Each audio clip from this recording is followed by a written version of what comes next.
The armament agency subordinate to the Polish Ministry of National Defense canceled a tender for the delivery of 2 squadrons of Black Hawk helicopters manufactured at the PZL Mielec plant to the Polish Army. Interestingly, the tender was canceled before the second round of the presidential election, but the information has only now come to light. During yesterday's conference of coalition leaders, Władysław Kosiniak-Kamysz, Deputy Prime Minister and Minister of Defense, boasted about his achievements. Shield East, the largest operation to strengthen the eastern border, construction of fortifications. Operation Szpej, over 100 contracts signed. In the statement by the Minister of Defense, there was no mention of the decision made before the second round of elections on May 26th. The contracting authority, the state treasury, armament agency, invalidates the public procurement procedure for the delivery of S-70I multi-role support helicopters. Justification: the contracting authority cancels the procedure if there has been a significant change in circumstances, which means that conducting the procedure or performing the contract is not in the public interest, which could not have been foreseen earlier. This means that the tender was canceled even before it was resolved, and the reason was supposed to be the alleged public interest of the state. The question is, whose? It is ridiculous to claim that the execution of this contract for the purchase of 32 multi-purpose helicopters is not in the public interest. This means that according to the Ministry of Defense, the security of the country is not in the public interest. We are in a full-scale war, and we are ordering what is considered one of the best helicopters in the world, compatible and interoperable with helicopters that are already performing their tasks in NATO. Negotiations and tenders for the supply of American Black Hawk helicopters manufactured in Mielec, Podkarpacie, to the Army have been ongoing since the United Right government, when Deputy Prime Minister Mariusz Błaszczak was head of the Ministry of National Defense. Należało ten proces kontynuować, a jak widać, this process should have been continued. But as we can see, Donald Tusk's government decided that helicopters manufactured in our country would not be used by the Polish army. This is very bad, because the Polish helicopter fleet needs to be renewed. First of all, this came as a big surprise, and of course we received this information with great concern and indignation. PZL Mielec was counting on this contract. We asked a representative of Donald Tusk's coalition about this matter. I think that this security issue really should not be politicized, and I am convinced that when it comes to the Ministry of National Defense and the implementation of these agreements and the rearmament of the Polish army in general, the most important thing is our Polish national interest. The problem is that the Polish army still uses mainly old post-Soviet helicopters. The process of rearming the Polish army has been slowed down. In my opinion, this is the decision of Donald Tusk, the head of government, who is anti-American because he is pro-German. Therefore, he is anti-American, and that is the essence.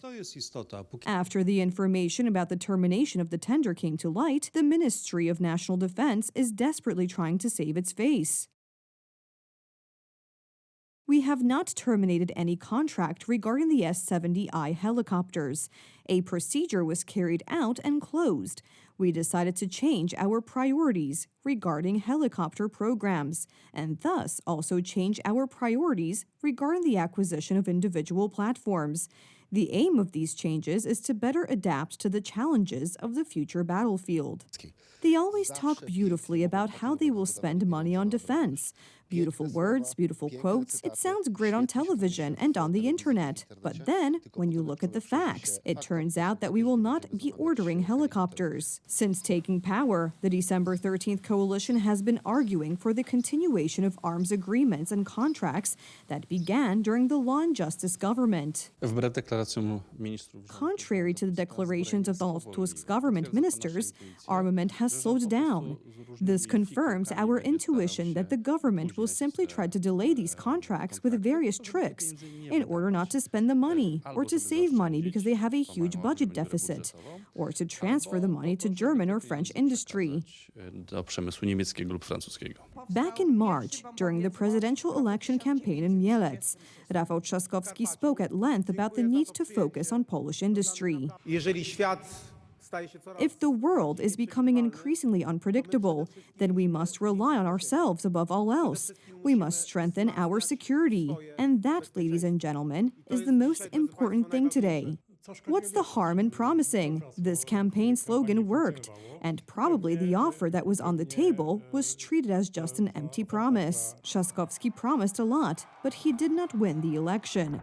The question is whether the cancellation of the tender for American helicopters manufactured in Poland is also related to Brussels' tendency to want the defense production of EU countries to come from Europe, that is, from Germany and France. Widać, że Black Hawki są It is clear that Black Hawks are not EU-friendly enough because the factory is in Poland, but the company is of course American, employing over 1,600 people in Mielec. Jak wiemy, Unia Europejska As we know, the European Union has decided to cut off EU countries from US military technology, even though it is the most modern and effective. Giving in to this pressure from Brussels is a mistake. We will see how the matter of helicopters for the Polish army unfolds. Perhaps we will soon hear about the return of the idea from the time of the first civic platform government, when French helicopters were to fly in the Polish army.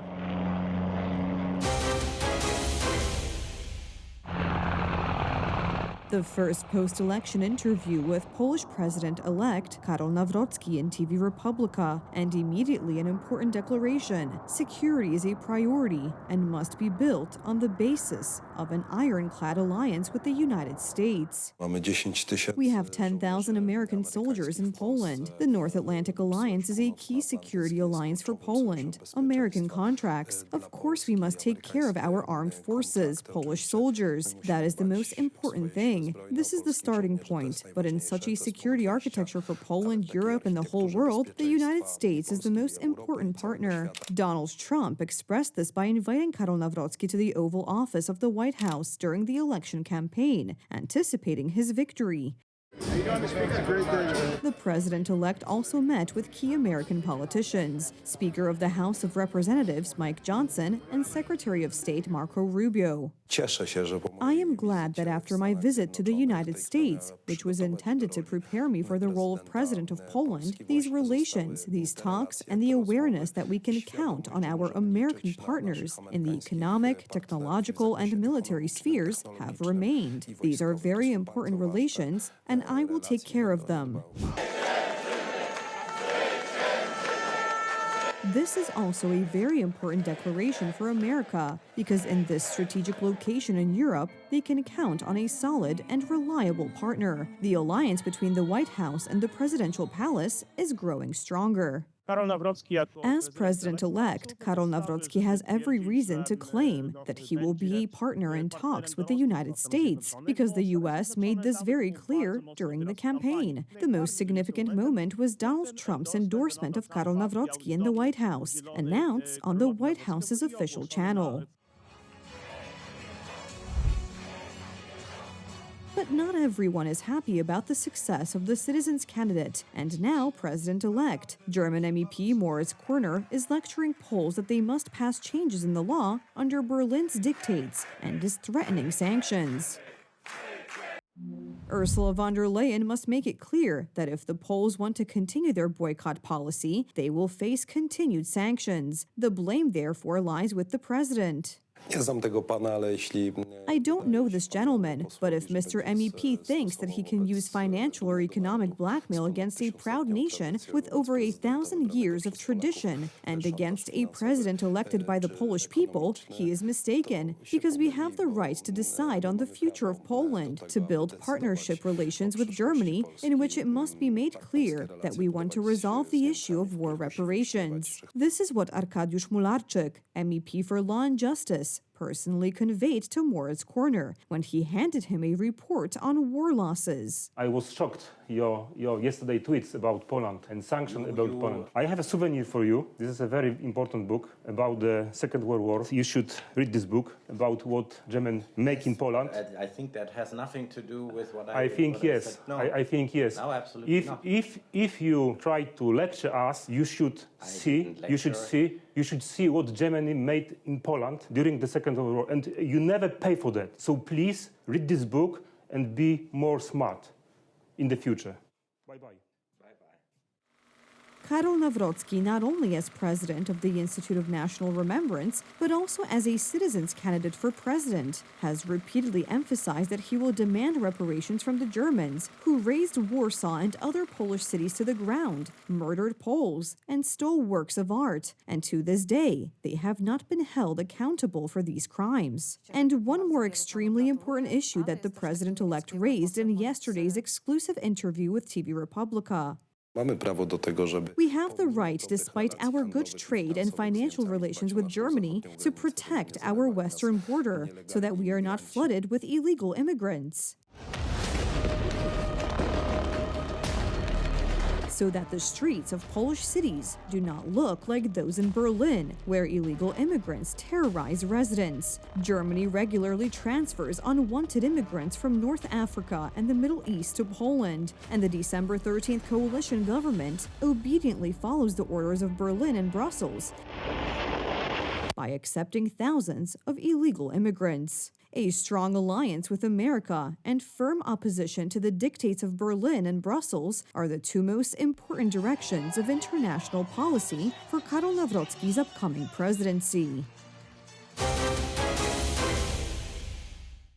Over 400 drones and 20 missiles in the Ukrainian sky. During the night and early morning, Russia carried out an intense attack on Kyiv and several other Ukrainian cities. At least 3 people were killed and dozens were injured. The peace process has stalled. Both sides accuse each other of terrorism, and the U.S. is losing patience.